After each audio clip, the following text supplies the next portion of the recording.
There was a title card that I put at the beginning of the pilot of The Incredible Hulk, which said something to the effect of, "Within each of us oft times dwells a mighty and raging fury." And I think that that's something that everyone has felt at one time or another, that sense of just wanting to explode.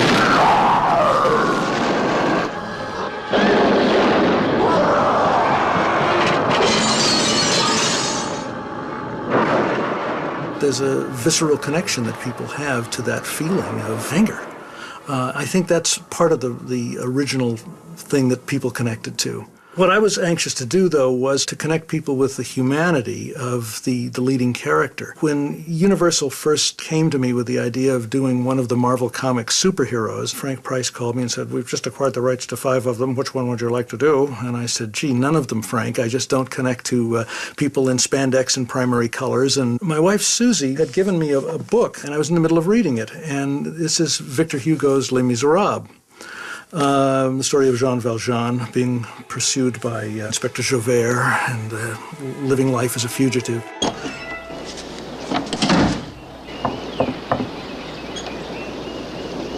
I'm Jack McGee from the National Register. I'm checking some stories that a huge hulking creature was seen in this area. So I had all of that sort of Victor Hugo story in my head, and I realized, well, there was a way to take a little bit of Victor Hugo, a little bit of Robert Louis Stevenson, and this ludicrous thing called The Incredible Hulk, and turn it into a serious psychological adult drama. I wanted it to not be comic booky in any way. One of the first things I did was change David Banner's name from Bruce Banner. Why? Because the Bruce Banner thing is like Lois Lane, Peter Parker. It's all alliterative. It all harkens back to comic book roots. And I was trying to do everything I could to get the show away from comic book roots and that kind of feeling. The show had to live in the real world. I fought endlessly and unfortunately lost the battle about the color of the Hulk. I called Stan Lee, who was a wonderful guy, and I said, "Stan, what is he, the envious Hulk? Why is he green? Is he the jealous Hulk? I said, when people are angry, they get red with rage, the color of rage is red. He would be flushed with anger. And also, P.S., of course, it's a human color. Green is not. So I was anxious to try to pull it that way. And Stan said, well, why we made him green was because he started out gray, but the printer couldn't make a good gray, and they thought he could make a pretty consistent green, so they said, we can make green, and I said, okay. And I said, gee, Stan, that's really organic, And I couldn't win that battle, so the Hulk unfortunately had to remain green. There was no green makeup available, and we finally found some in Germany, and it was grease paint, as opposed to the pancake makeup that people use most generally in film and television. The difference is that grease paint is waterproof, which is nice if you happen to be in the water, but it also is grease, and it comes off on everything. I have sweatshirts upstairs that still have smudges of green where I bumped into Lou Ferrigno, 30 years ago, and everybody on the crew, I guarantee you, has clothes that are like that. And it was a nightmare because Louis first had to get the prosthetic makeup put on that was designed by Werner Kepler, and then he would have to get the green makeup on top of that, and then he would get this wonderful wig that we never got right. I was always so frustrated that no matter what we it ended up looking like a fright wig, And then he had to get the body makeup, which took 2 people, half an hour, 45 minutes to put on every day, and that long to take off.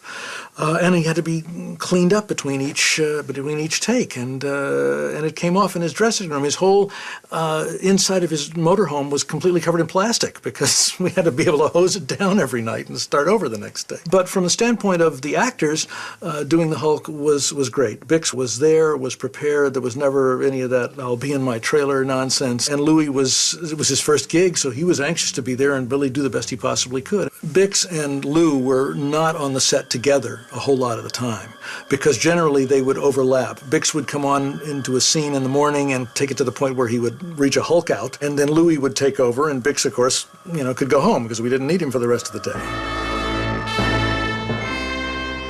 In season 2, I think we really hit our stride. Married was a very strong opening piece for us to start with, and Bix and I looked long and hard to find the right woman to play opposite him. And we had seen some film that Marriott had recently done. Her agent sent her the script, and Marriott said, I don't want to read anything called The Incredible Hulk. I'm really very sorry.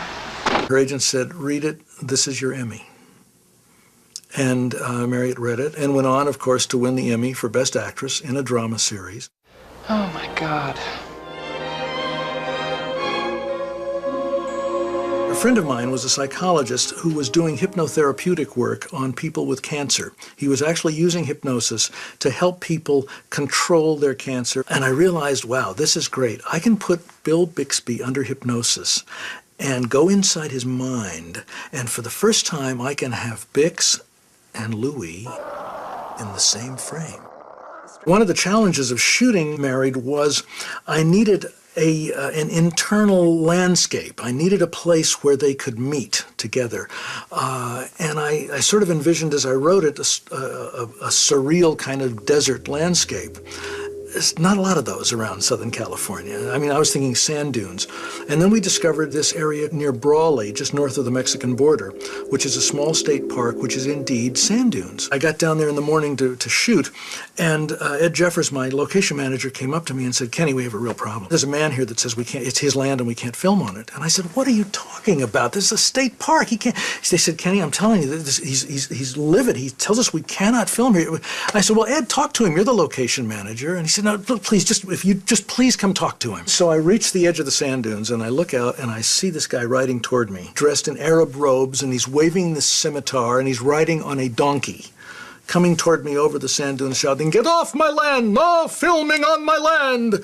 And I'm going, what the? And he gets closer and I realize that it's Bob Steinhauer, who was my unit production manager, producer on The Incredible Hulk, who had decided that this would be a funny way to welcome everybody down to Brawley. And none of the crew will ever forget the visit by the Ayatollah Steinhauer.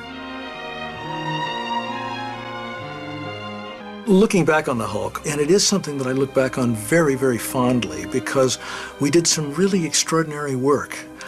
It's very hard to do an episodic television series and have every single episode be as good as it possibly can be and as good as all the others. Certainly you have some that are just not as good no matter how hard you work. But for the most part, our batting average was really good.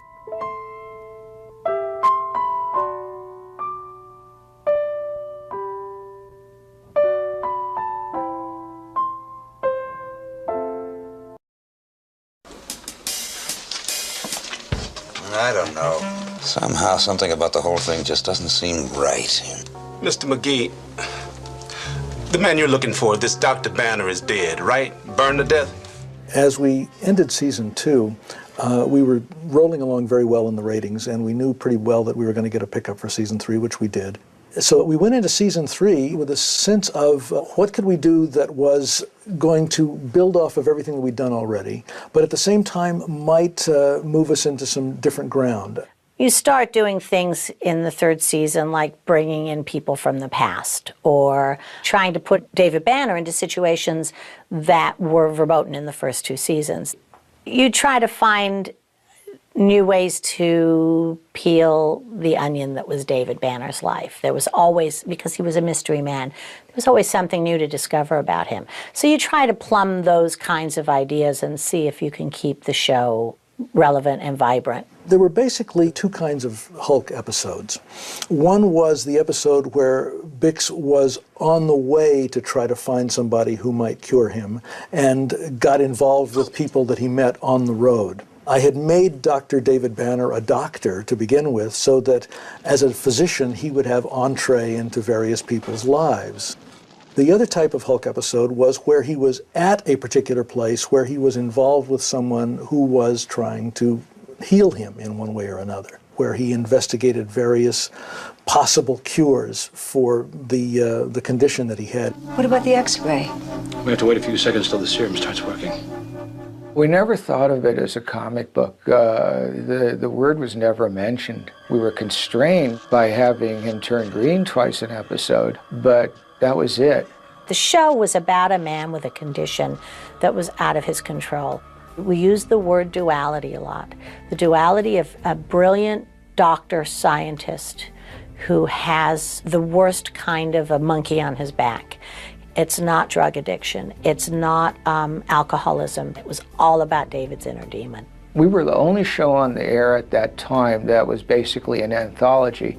Most shows in that period were franchise shows. They were cop shows, they were medical shows, they were lawyer shows. But we had the ability to take an everyman, a human being, and put him in any situation. Even if it was something as simple as putting out a fire, the people he met had these issues, had these problems.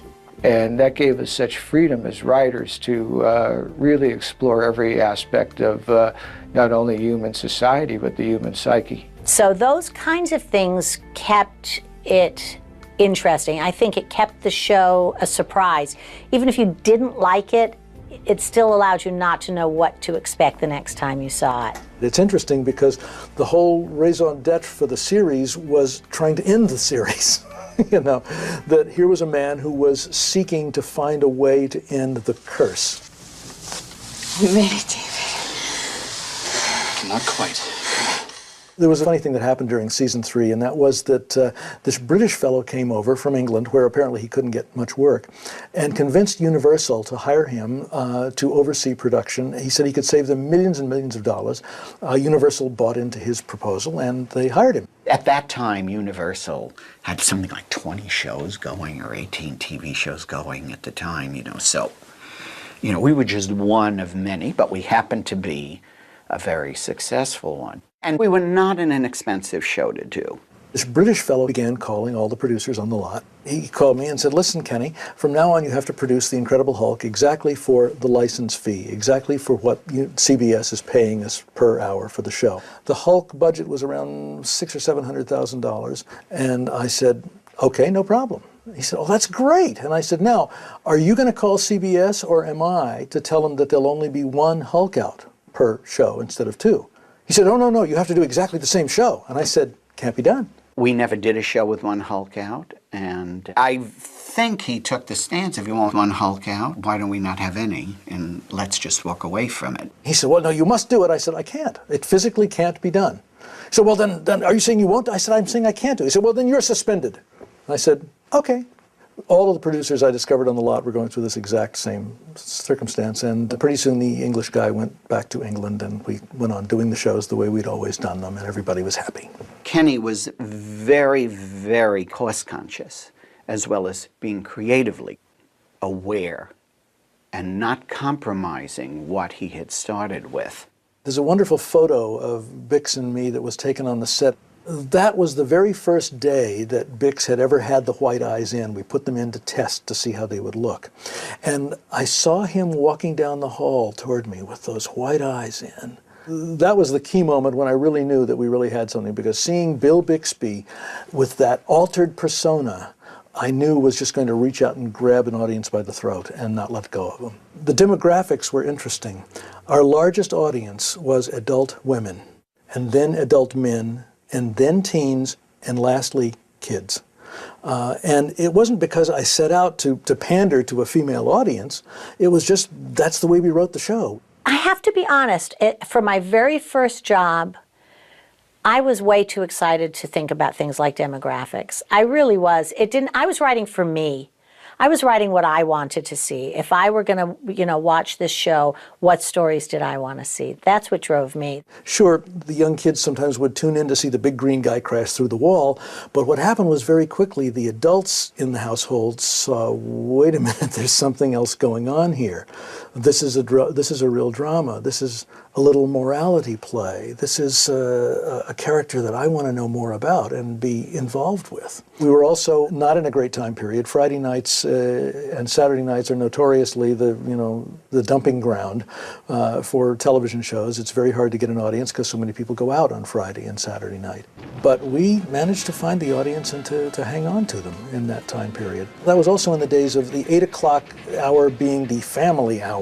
In spite of the fact that the creature never hit anybody, it was still the violent show because, Louis was picking people up and throwing them or pulling the rug out or slinging them aside or something. And so there was a lot of property damage going on. So I specifically said, we got to be a 9 o'clock show. I don't want to try to have to fight the rules of the 8 o'clock family hour. I mean, nowadays in 8 o'clock you can put on eviscerations and nobody cares, But in spite of that, we did very well at 9, and it was a good time period.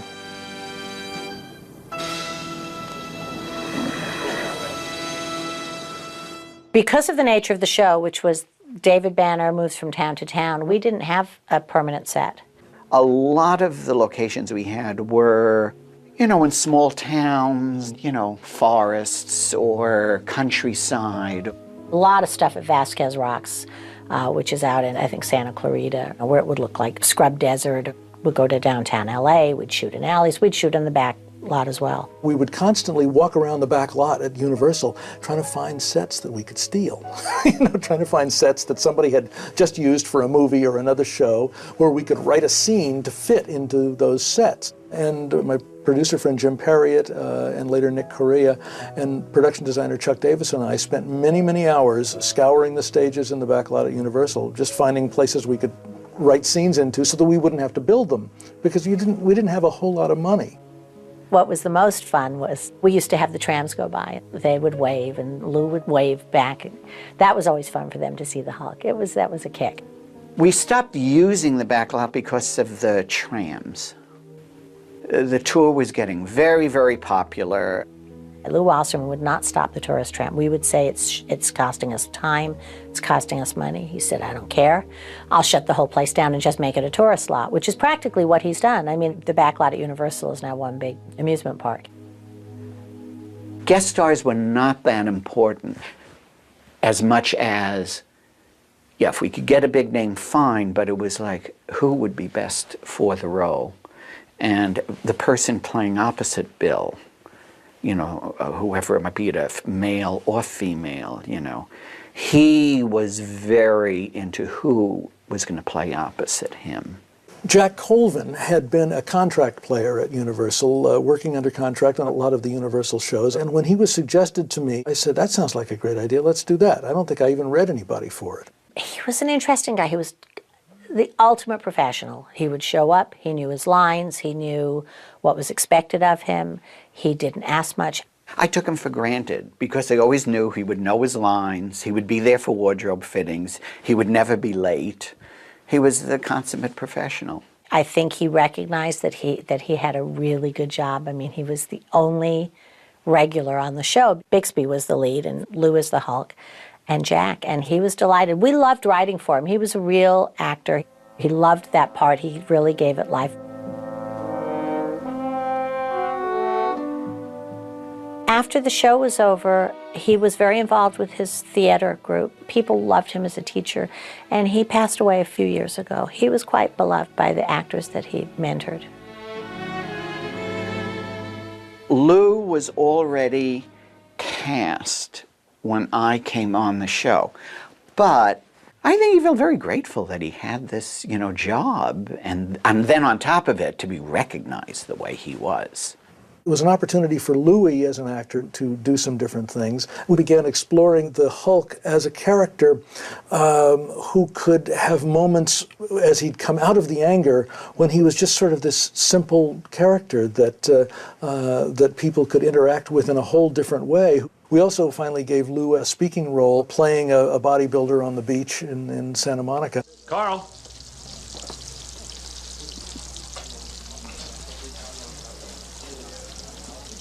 You did get here? Old man yelling at you again? Small lunch crowd. It was so incredible to watch the bravery of this man who had learned to speak by reading lips. And so, but he transcended that. It was more than just that technical accomplishment, because he also became an actor as well. This isn't a suicide, this is an execution. The power of the creature has gone beyond the courts. I must be the judge and the jury. I was very anxious to cast exactly the right person in the leading role. I needed someone who would bring an adult following to it, who was a serious actor, and who would not be thought of as being in something that was anything other than first class. And Bill Bixby was my first and only choice. We sent him the script. His agent gave it to him. Bill said, "What, are you crazy? I'm not going to read anything called The Hulk." And his agent said, "Read it." And Bix read it and called me the next day and came over and said, "Is this what we're going to do?" I mean, Bill was always very intense, right in your face all the time. Oh. Series knows his character better than a visiting director. But at the same time, the director has his vision.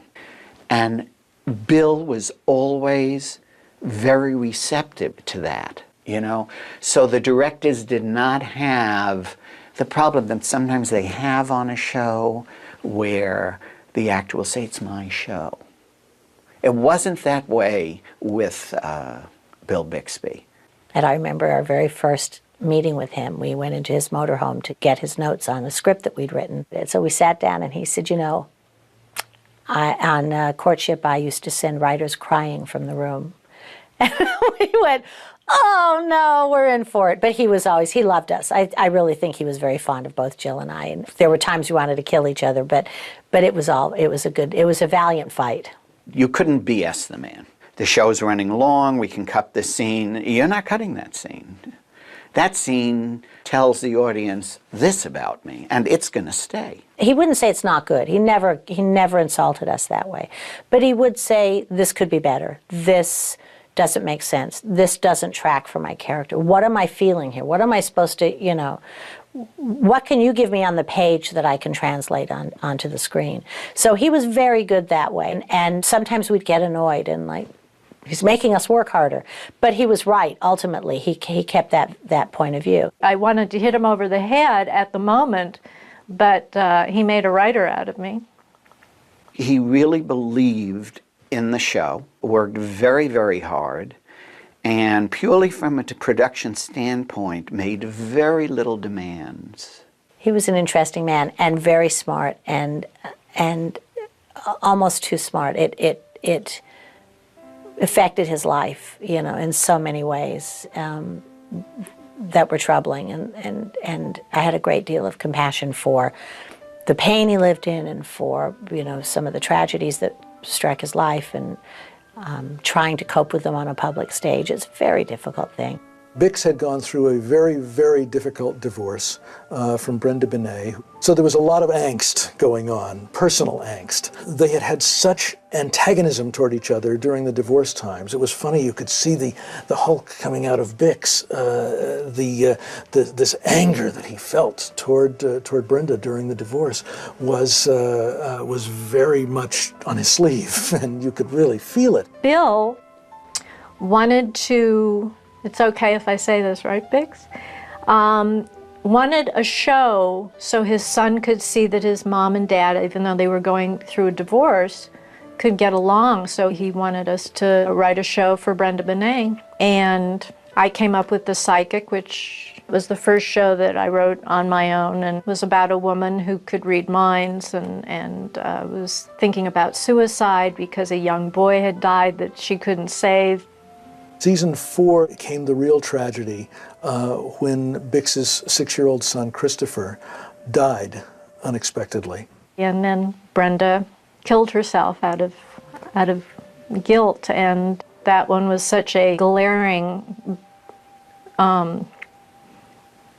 bizarre set of circumstances that everything else pales in memory.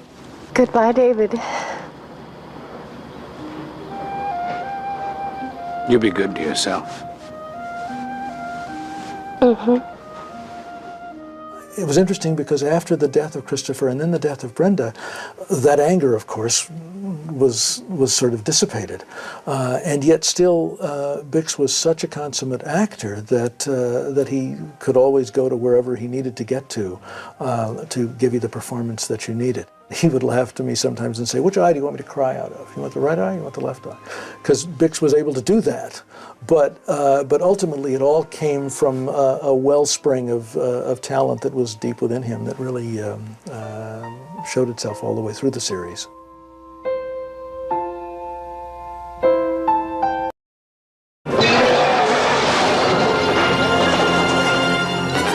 I was looking for somebody to play the Hulk.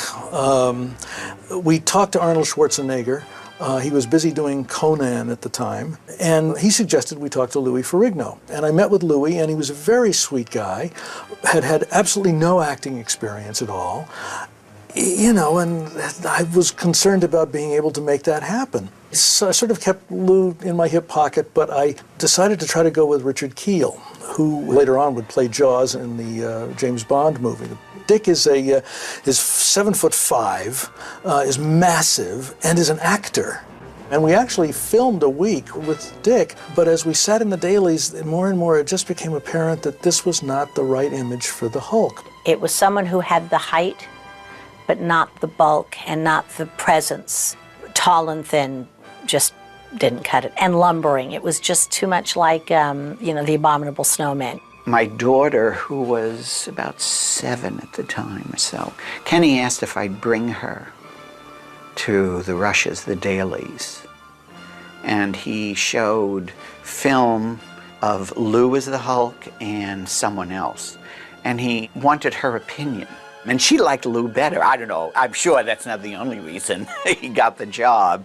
Lou didn't have the height, but Lou had the bulk. And Lou had the eyes. He had very sweet eyes, even though we had to put white contacts in them. And he had a gentleness about him. So you paint him green and you put on the prosthesis and you do all that stuff, but there's still a quality that comes through from him. I went back to Lou and I brought him in and we did some improvisation stuff together to try to see if I could get a performance out of him. And he did okay. Not great, but okay. But Louis was an impassioned guy that I felt had the inside stuff to make it happen. I mean, here's a kid that had made himself into this, hugely amazing muscle man. And I got to thinking, well, if he's got the inner strength and fortitude and passion to do that, then I bet I can make this work. And there are some scenes in Hulk that still choke me up. And Lou did a really, really wonderful job and got better and better as the show went on. I don't think at the time I appreciated what a tough gig it was for Lou. That must have been really hard, to come out, with the ripped jeans and with the crazy wig. I wouldn't want to be painted in that green makeup every time he came. I mean, it was a chore. The contacts, I think, were difficult for both of them. I mean, he had to wear his for much longer. Bixby could wear his for a shot and take him out. In those days, contact lenses were technologically primitive and really tough to wear, and they had the color to them. Lou, for some reason, either it didn't bother him that much or he suffered in silence. When he was walking around being Lou, people would talk to him. When he was made up as the Hulk, they wouldn't talk to him. He didn't seem human in a way. So that bothered him because he spent the entire day in makeup and felt invisible in a lot of ways, felt that, he was treated as though he couldn't understand and he couldn't communicate. And it wasn't intentional, but I don't think he was wrong. I don't think he was wrong to feel that way. I think there was a sense of, how can you communicate with him? He's green and he's huge. We went down to the desert in Brawley, but it was August in the desert. And it was a fascinating experience for all of us. It was 120 degrees. The sand temperature was 160 degrees. And because of the heat, Lou's makeup kept separating. Instead of being green, he'd be blue and yellow. In streaks. He was like this little rainbow of blue and yellow. And what the makeup people would have to do is just before we would shoot each take, they'd have to run in and rub him down real quick to smear the blue and the yellow back together. And that would make green just long enough for us to take the shot. Lou had expressed, at least to me, that he really wanted to try acting. Not just be an action type actor. Lou began to get the bug of he wanted to do a speaking role. The challenge with Lou was that he was mostly deaf. I mean, he was hard of hearing, but it was beyond hard of hearing. It was a condition from childhood. It was obvious that the way to best serve him so that he could come off as good as possible was to make the role as close to his own life. I wrote King of the Beach, and it was very, very satisfying for me because I knew that I was touching something important to him. He came in to me after he'd read the script, and he was in tears, and he said, "It's like you're inside my head." There was a scene in a locker room where he talks to David Banner. If I go through with the competition, South Diamond will own me. But only as a professional bodybuilder. It was really lovely, and I'm very, very proud of it, and I was proud of him.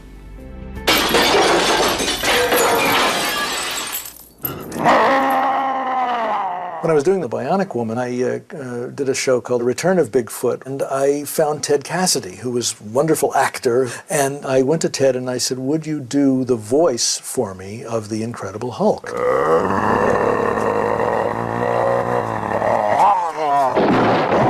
I needed the deep voice, and on the dubbing stage, we made it even deeper by changing the pitch so that it went even lower than Ted. And at the same time, I said, Ted, would you narrate the main title for me as well? Dr. David Banner, physician, scientist, searching for a way to tap into the hidden strengths that all humans have. Then, unfortunately, when Ted was 46 in 1979, he died.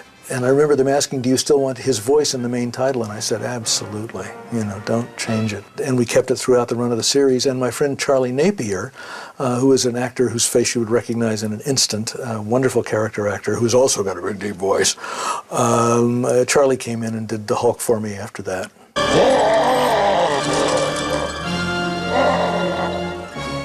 I know my daughter, as a child watcher, she couldn't wait to see the Hulk out. I mean, every week, that's what she wanted to see. And she always wanted to know. She would get so involved in it, why didn't the underpants rip? The metamorphoses that we had to do from Bix to Lou were frustrating. Frustrating because in those days we didn't have the computer morphing technology that we have now. Every week it was like, okay, how is he? We got to figure out 2 Hulk outs every week for 22 episodes. Sometimes I got a little silly trying to, come up with the Hulk outs to make them work. And also, they had to be clever, they had to be creative, they had to be story relevant. There was a list in everybody's office of possible Hulk outs, and I remember that became an obsession, is thinking of Hulk outs that would fit in stories. And sometimes you would get an idea for a Hulk out and build the characters around that. I once came up with an idea out of desperation. We'll put Bill Bixby on skis, and he's skiing down a slope, and he's gonna hit a tree, and he hulks out. Well, it's before computer graphics and whatever, and it's like, I don't know how we shoot it, but it's an idea. Obviously, it was never done. The transitions into the Hulk, of course, began with the white eyes. And I came up with that trigger effect because I wanted to be able to have a place where the audience knew they were at a point of no return. Once the audience saw the white eyes, we knew there was no going back to Dr. David Banner. The Hulk was about to come out the other side. And part of the reason I did that was because it gave me the dramatic ability to see the white eyes and then to have Bixby get thrown in a closet. And we knew who was coming out of the closet, but we didn't have to see the whole transition. There were other times when we wanted to see the physical transformation from small, meek Bix into great, big, beefy Lou. We tried all kinds of different things, and finally I said, look, I think the thing to do is just to get shirts that are too small for Lou and squeeze them tight on his back, weaken the fabric, so that as Lou tightened up, we could make that rip go up his back. And then we would look for different ways to do it. I remember throwing challenges to the associate producers and the insert crews where we'd write things like, his feet expands out of his shoes. Well, how do you do that? I'd go, I don't know, you figure it out.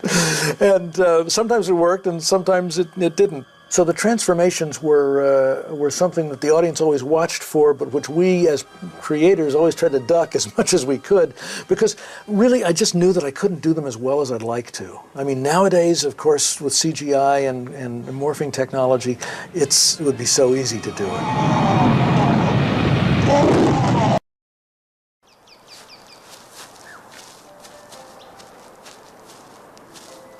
I was very lucky to have a wonderful writing staff working with me.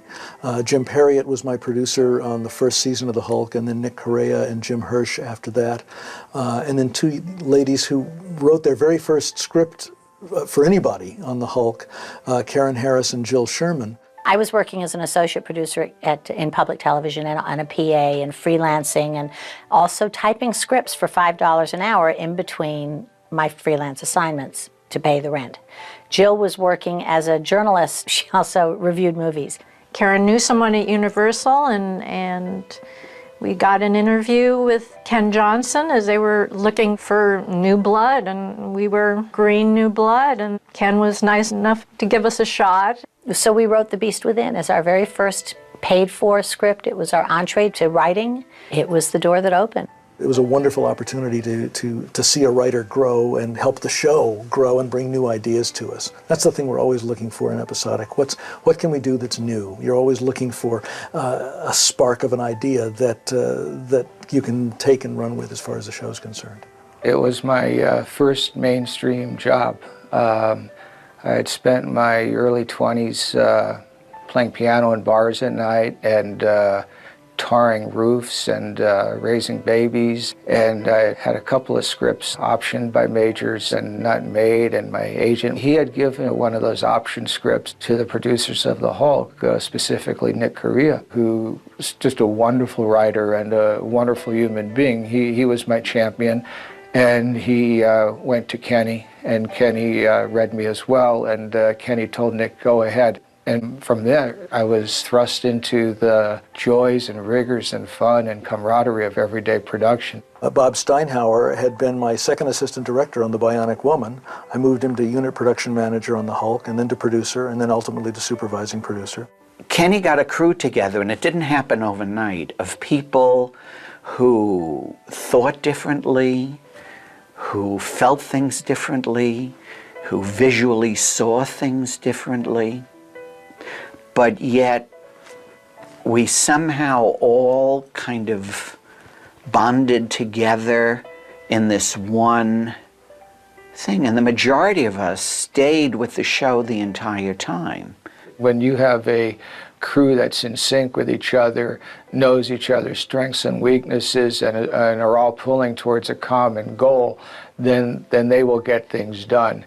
And that's what that crew was. And it was a crew that genuinely liked each other. As story editor, I was on the set quite frequently making changes, making cuts, either for production or for artistic reasons. And everyone adapted very, very easily. We all were endowed with a lot of freedom to put our own voices into the one common voice of the show. There was another factor that was also really important for the Hulk's success, and that was the visual look of it. I didn't want it to look like normal Universal television fare. I wanted it to have a real cinematic quality. And I looked at a lot of work from a lot of directors of photography.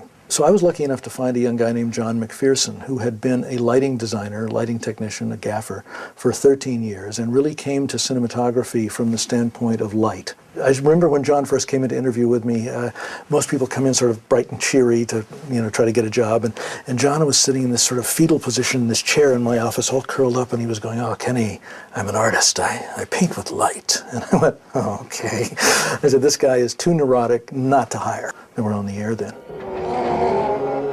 My friend Stephen Bochco introduced me to Harve Bennett, who was producing a show called The Six Minutes that controlled the whole medium. The producer hired the writer, the producer hired the director. I said, "Stop, I'll take the job."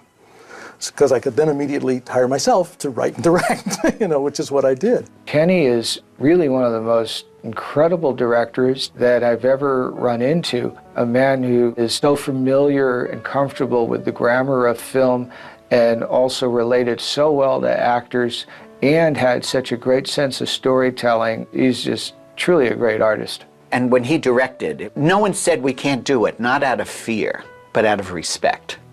He wanted it. Somehow, we had to make it work. And we did. Just because he made us all feel very, very comfortable.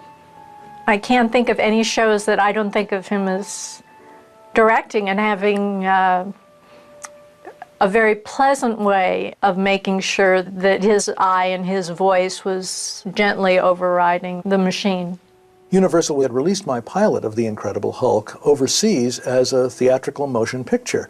And I got a call from them one day saying, "Congratulations, you have the top grossing motion picture in Europe." I said, "What are you talking about?" And they said, "All over Europe, The Incredible Hulk is the #1 movie in the box office." And so a year later, they released Married as the bride of The Incredible Hulk, not my title, and it did very, very well also. The Hulk around the world has been a phenomenal success. I get emails from people literally everywhere who write in about how they've been touched by it.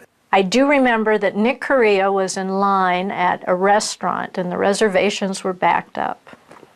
And We had just started, and someone was in the line saying, if they don't call my name soon, I'm going to Hulk out. And he said, we're going to be a hit. It had become part of the lexicon at that time. So it must have been relatable because people are still saying that. I say it occasionally. I think it has to do, I know it's going to sound corny, but with the humanity of the show and the problems that were addressed in the 80s on that show were problems that were universal, and they're still problematic today in many people's lives. Ken Johnson had a philosophy from day one that we should always never speak down to the audience, never write down to the audience, never think that you're writing a comic book. Write drama, write real stories, write real people. And that was the basis for the show, and those were our marching orders. The music in the Hulk, they were a cue for the audience. The audience could anticipate when a Hulk out was going to happen, when we were going to turn away from, the action and go into plot, story, character. The music kind of got the audience ready for what was coming.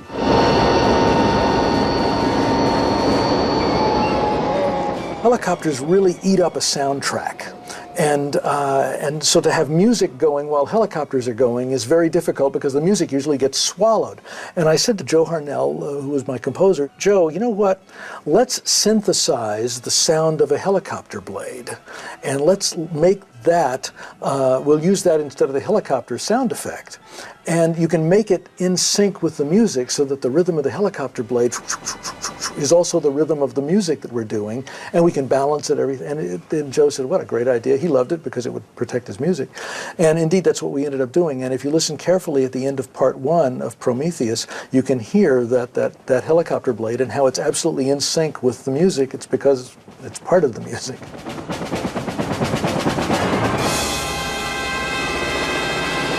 In those days, most every Universal show ended with a big, rousing, orchestral conclusion. And Joe Harnell said, is that what you want for this? And I said, no. I said, this is a lonely man by himself. It ought to be a piece of music that is as poignant as we can make it without getting sappy, and that really plays into the pathos of this character. And so I said, Joe, it ought to be a solo piano at the end of the pilot and at the end of every episode. And that's indeed what we did. Joe Harnell's theme was touching because it really embodied the loneliness of David Banner so well. It was so poignant. The theme is deceptive in its simplicity. It's those 4 notes. People know it. I mean, it became really recognizable. I understand that for a minute there were like lyrics to it, but I can't. We used to make up our own lyrics. I think it was, I am the Hulk. I rip my clothes off. I mean, it's like that was the first 2 lines. And we used to sit there in post-production and just make up our own lyrics to the music. We loved it. It never failed to give you goosebumps. It never failed. And that was one of the things that you could count on, is at the end, he was going to be alone again. And it just was beautiful. Joe did a great job.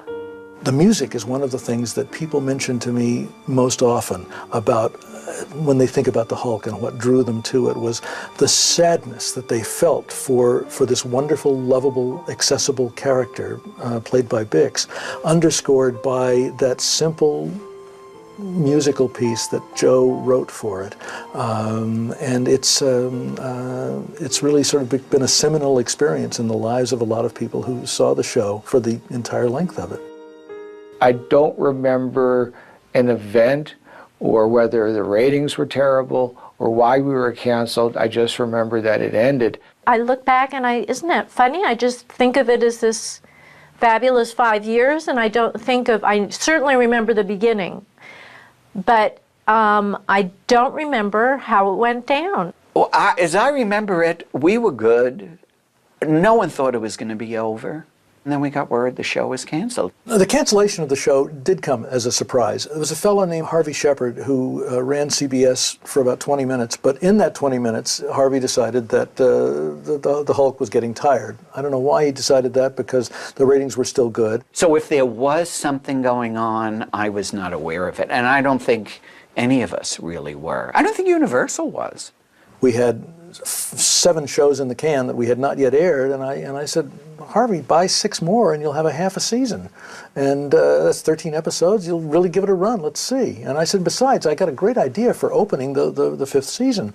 I said, I want to do a show where David Banner's sister, whom we had set up in one of the earlier episodes, is dying of a congenital blood disease. And the only thing that can save her is a transfusion from a sibling. Now, what happens when Hulk blood gets into somebody else? And I said, and I'm telling you, America will tune in droves. And no, he didn't think that was going to do much of anything. I was also frustrated because it didn't give us the opportunity to bring the show to a conclusion, which so many people write me about and have asked me about over the years. What would you have done? And there was no final show written. The lost episode does not exist anywhere. There was certainly an idea in my head to bring the series to a satisfactory psychological conclusion for the character of Dr. David Banner. It was important for me that he got to the end of his quest, that he found a cure, essentially. And unfortunately, because we were just summarily shuffled off, we never had the chance to do that final episode, which I think was a shame in a lot of ways. By accidentally ending open-ended was sort of a nice metaphor for his anger. But yes, I do wish we could have written an episode that had a bit of closure to it. I would have liked to have seen it go and end. And it's unfortunate it didn't, you know. And I think, you know, the loyal fans of the show, they got cheated, I think. But not because of us. I don't know that there would be a good way to end it. I think the ending is he's walking off all by himself, just like always. And you know that those stories continue to go on after we're off the air, that he's still out there looking for his cure. After the Hulk ended, I would read in the trades many times, it seemed for 20 years that there was always a mention of a Hulk movie, and the great director Ang Lee finally directed it. I know that Gale Ann Hurd had been trying to get the movie made for about a dozen years. There had been about 10 or 11 different writers on it. One of them called me after the movie opened and said, I just wanted you to know that in all the screenings that I have been in, after all the writers that have worked on this show, the only line that gets a rise out of the audience is, "No le gustaría verme enojado." So, I was flattered. I'm stunned in the turnaround of Hollywood now that they are. I mean, it used to be 30 years between you remaking a movie, and now they're remaking The Hulk with Ed Norton. If it weren't for Ken and Bixby, that I don't think we'd be contemplating a remake of the movie. And I think that the TV show is pivotal to the legs that it has. Told you I'd make it. We're all gonna make it. Just by virtue of the medium that television really brought it into everyone's everyday life. My greatest memory is being in that room for the first time with all of them and being scared out of my mind and having 6 or 7 people really make me feel, you know what, we don't know you really yet, and we don't know who you are, but we're going to give you a chance.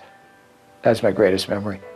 And it was the beginning of my adult life. I was 28, and everything in my life as an adult started then and came out of that. I look back with great fondness. I call it my college years, you know. Met the great love of my life on the set. I found a career through Kenny. Looking back, I treasure every single day, and it's my favorite credit. I do know that we all spend a lot of time, I've told Kenny this, what we call chasing the experience, that you remember it as so lovely. Even the tough times, even the hard times and the fights and all of that and the misunderstandings, you remember it as such a special time, and that you never duplicate it again. Looking back on the Hulk, it's very interesting because it was not a project that I had wanted to do to begin with. I didn't see it as being something I could do and do well with my heart in it. But once I hit on the idea, thanks to my wife Susie, of a little bit of Robert Louis Stevenson's Jekyll and Hyde, and I really saw that there was a way into it to mine the human condition and to do stories that were about what it was like to be cursed with something like this. I knew I was on the right track. Once I was lucky enough to get Bill Bixby to come on board to play the character that I had created, and for him to be supported by people like Louis Ferrigno and Jack Colvin and all the wonderful actors whom we worked with over the 5 years that we did the show, to be able to work with crew people like my cinematographer John McPherson, like Claude Riggins, my sound man, to be able to have such wonderful, talented people behind the scenes like my editors, George Ohanian, Bob Richards, Alan Marks, and Jack Schoengarth. The hundreds and hundreds of people that worked on the Hulk have to share in the success of it with me. And it is something that I look back on very, very fondly because we did some really extraordinary work. It's very hard to do an episodic television series and have every single episode be as good as it possibly can be. Certainly you have some that are just not as good no matter how hard you work. But for the most part, our batting average was really good. And it was because of the team that I had been lucky enough to put together, particularly the writing and the producing team that worked with me over the years. All of those men and women who brought all of their talents to the Hulk are the reason that it was so successful, and the reason that I can now look back at it with such fondness and such gratitude and such joy at having been a part of it.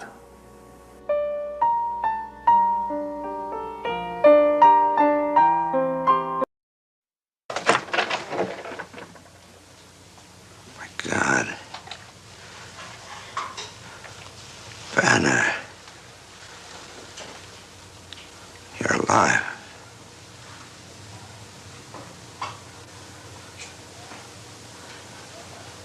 You can call me David. I got a problem. My God. We can't. No. Mark! If you just help me, if you just tell me, if... Do you know what you're doing? Yes, I do, believe me. Well, you're not going to kill yourself in my laboratory. Well, you're being pretty shitty about it, aren't you? Sit down, sit down. You fool around? Yep, it's the only way to be, believe me. I'm so glad you called. Oh, everything's wonderful. Mom's living with me now, and I'm working hard and taking classes, and... Is that all you do? That's all I do. How are you doing, David? I'm all right. You fool around? Only on the weekends. How about your mother? Does she fool around Monday through Friday? Only Tuesday from 2 to 4. Okay, it's going to be very difficult. I guess I'll have to get the maid in the off days, huh? Yes, well, Juanita doesn't mind. Anytime. Juanita, oh, I like that. She does prefer the closet. She is a closet case, yes. Juanita? Yes, it's true. I'd heard that.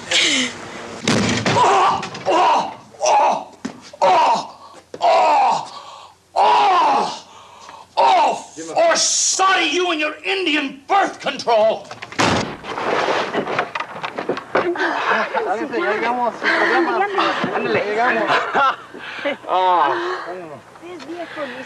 Shit, am I glad this is over. Oh, you're doing sound. Yeah, and... Hear the tram behind me clearly so that we can loop it to the other profit-making organization for this company and keep going. Well, here you go, my dear.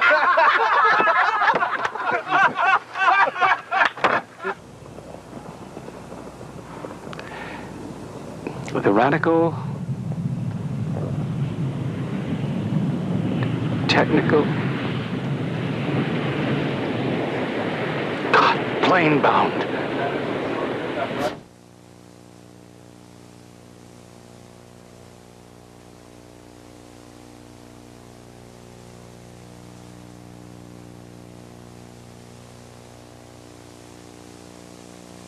God, if only there was an older, really horny nurse here.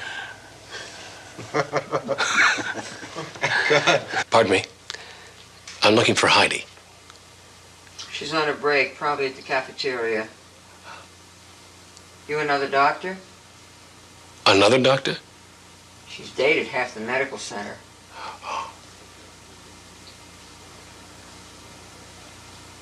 Then she must be a great piece. I don't know what the hell my line is. Stop it. Jack is a good man. He's also an egg beater, and that makes him very dangerous. Action! Roll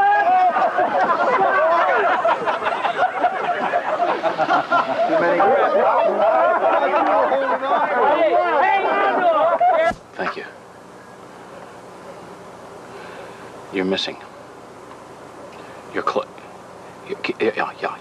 It's dribbling down your leg now. That's great. That's great. I have to ask you a question. Let me see your other one. When it crashed through the door, your left arm got... It's half healed. I know. It's one of the characteristics of a metamorphosis, of my metamorphoses.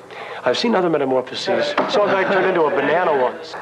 It's metamorphoses of a change that happens inside my body. I had an overdose of radiology. It was actually radium treatment. I was in chapter 1 of this story. I'm sorry, I didn't mean to I didn't mean to interrupt. I mean, I didn't. I have a problem, doctor. Didn't you get any sleep at all last night? Oh, no. In the Banner tradition, if you can't screw it, piss on it. See? If you'd just tell me where he lives, we could save Dr. Renee. No, man, not me. I think you know. What? Pardon me? I can't say. I think you know. If you'd help, if he laughs again, if you'd help me, you wouldn't have to fear the Babalao anymore. You know, he's the guy, you can't, he's got claws and screw you. I don't think that's what Whitley, do you understand what I'm saying so far?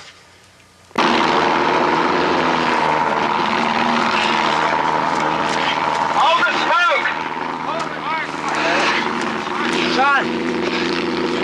It's a road. Yeah, I'll lay odds it's the road to Eden. What fucking road, Jack? Down. There. That road! And Mark, we couldn't even find you! Is it hard to drive? Oh, look out! Oh. Ed Margaret. Not yet. Hi. Close the door. End of series. When David Banner met Maggie Shaw, it was the love they'd both been looking for. But she didn't know his secret. She didn't know that his danger would become her danger. Their life together was threatened. And David Banner had been pushed too far. You wouldn't like me when I'm angry. He's mean and green, and after 6 years, the Hulk will face his greatest challenge ever. Because this time, he's fighting for love. Bill Bixby and Lou Ferrigno are the Incredible Hulk in The Incredible Hulk Returns. David Banner wanted to end the running. He wanted to live in peace. You have to stop someplace. But once again, they made him angry. Maybe angry enough to kill. Maybe I belong in a cage. Now imprisoned, he will struggle to hide the fury buried within him. But he will not succeed. I can't stand trial. You have no choice. Because now, David Banner faces his greatest trial. The trial of the Incredible Hulk. For 12 years, Put your hands behind your head. I battled the beast within me, and I want to destroy it and be human again. At last, my fight for freedom is over. But if he destroys the Incredible Hulk, will he also destroy David Banner? There is a chance I can rid you of this thing. And now, NBC presents a world premiere event. Please, no! The end of a superhero legend. The death of the Incredible Hulk.